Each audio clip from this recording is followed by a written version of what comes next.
Assalamualaikum warahmatullahi wabarakatuh. Perkenalkan, nama saya Hijran Itasis dengan NIM 210903502086. Pada kesempatan kali ini, saya akan memaparkan materi manajemen risiko bisnis sebagai pemenuhan tugas akhir mata kuliah manajemen risiko. Sebelum kita melangkah lebih lanjut mengenai manajemen risiko bisnis, kita perlu mengetahui apa sih itu manajemen risiko. Manajemen risiko merupakan proses dalam mengidentifikasi, menilai, dan mengendalikan masalah yang dapat mengancam keberlangsungan perusahaan dan bisnis.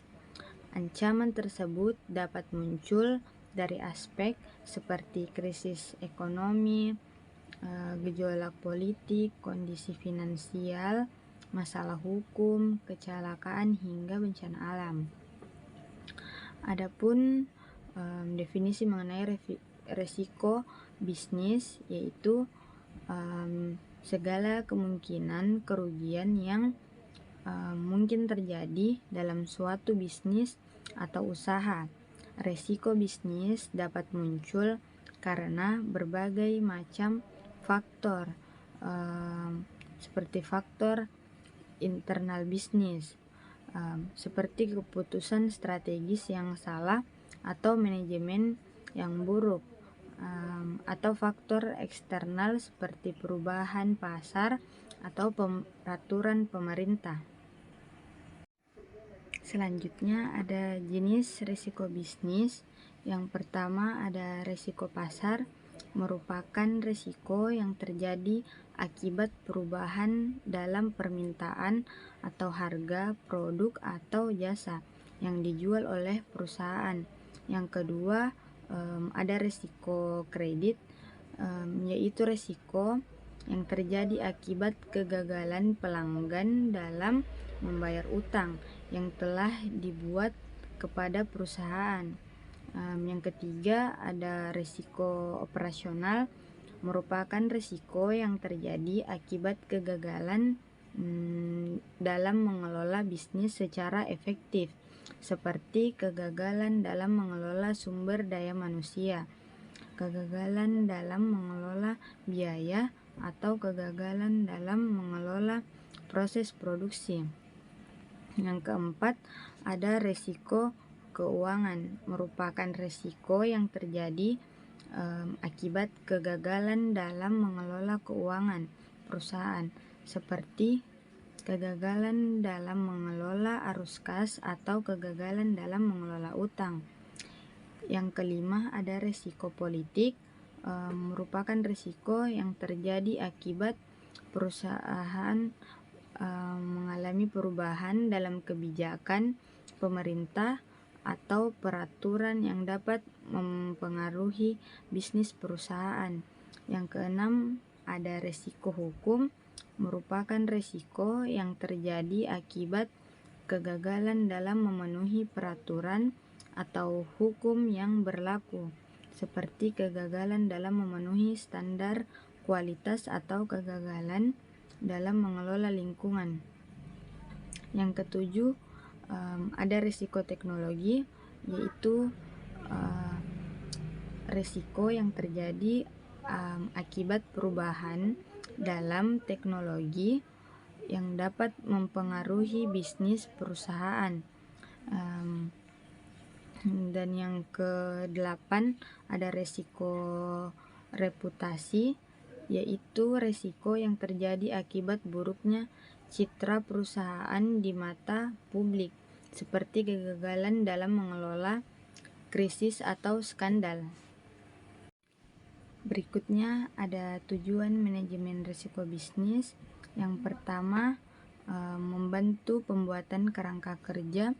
Dengan adanya manajemen risiko, tentu solusi atas masalah perusahaan bisa ditemukan. Nah, untuk aktualisasinya tinggal dibuat saja kerangka kerja yang sesuai dengan solusi tersebut.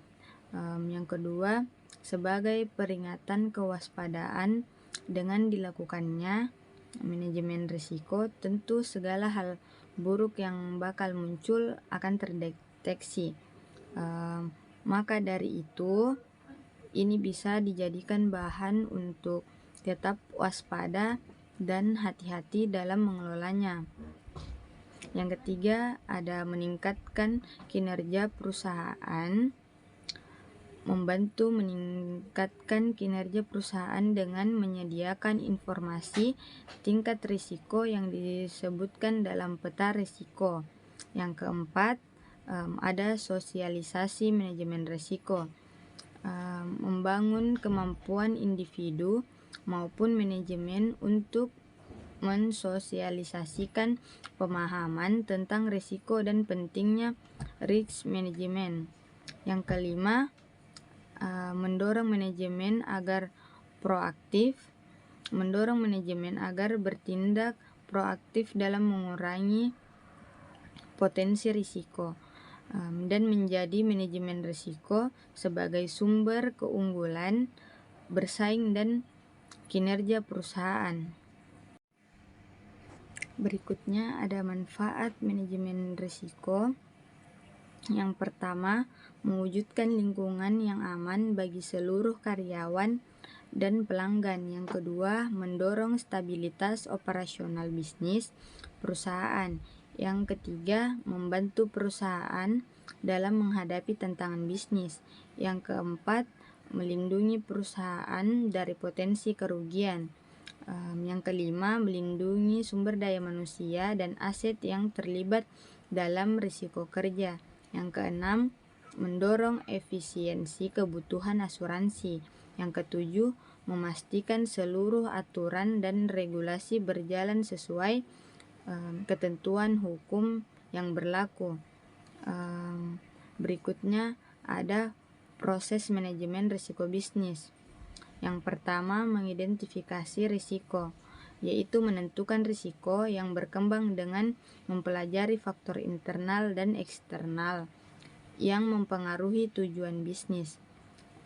Yang kedua, menganalisis risiko. Ini mencakup kalibrasi dan jika mungkin pembuatan distribusi probabilitas hasil untuk setiap risiko material. Yang ketiga, menanggapi risiko. Setelah mengidentifikasi dan menganalisis potensi risiko, strategi yang tepat perlu dimasukkan, baik dengan membangun proses baru atau menghilangkan, tergantung pada jenis dan tingkat keparahan risiko. Yang keempat, memantau risiko dan peluang, yaitu terus mengukur risiko dan peluang lingkungan bisnis.